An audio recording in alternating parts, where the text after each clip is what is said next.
Hey guys, I just wanted to do a really short video.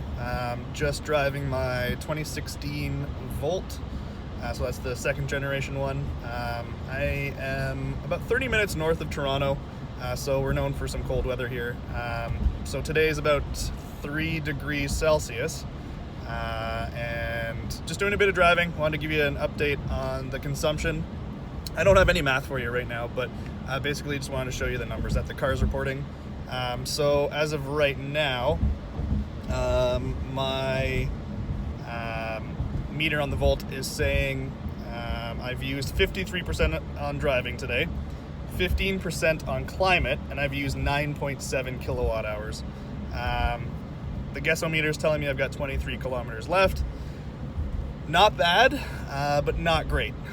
In the summer, when it was 20 to 30 degrees Celsius, I would be looking at about 100, 110, 120 kilometers of range with maybe either no air conditioning use or just a little bit of air conditioning to kind of keep it a little bit cooler in here.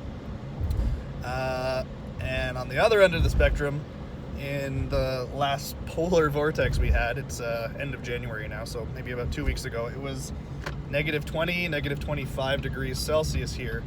I was getting at the lowest about 45 kilometers of electric range, which is just brutal. I was using about 30, maybe even more, 35% of the battery on heat alone. So weather has a huge impact on range.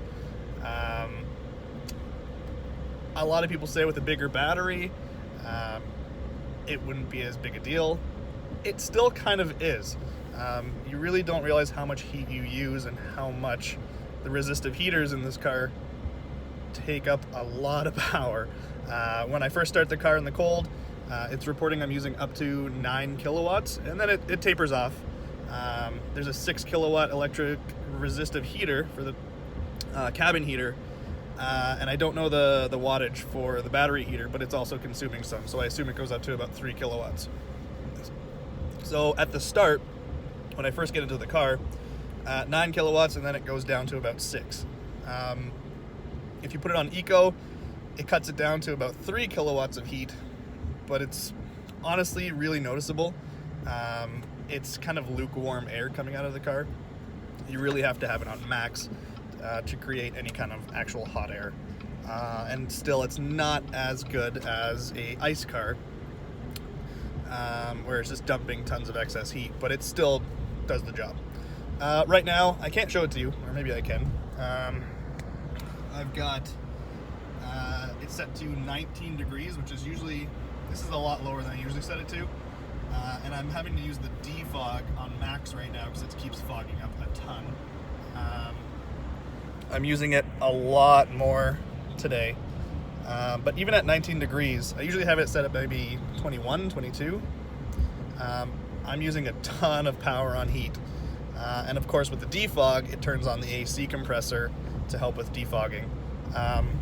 So yeah, even right now, I just went up another percent of usage to 16% used on climate settings and 56 on driving.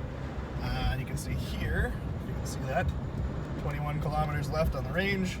I'm just about to get home, so no real problem. I can get by with that fine, but it just wanted to make a note of how much range loss happens in cooler weather. And honestly, today being 3 degrees, it's really not that bad. As a Canadian, that's kind of a warmer day. It's actually raining, not snowing, but still the range is pretty affected.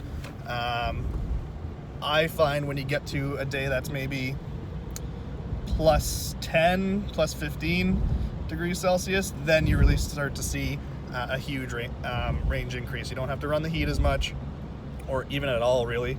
You can use the heated seats and steering wheel and get by just fine. And then I'm back up to like 80, 90 kilometers.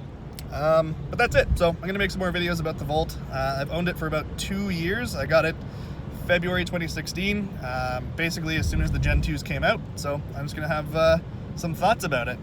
So look forward to some more videos. All right, thanks. Talk to you soon.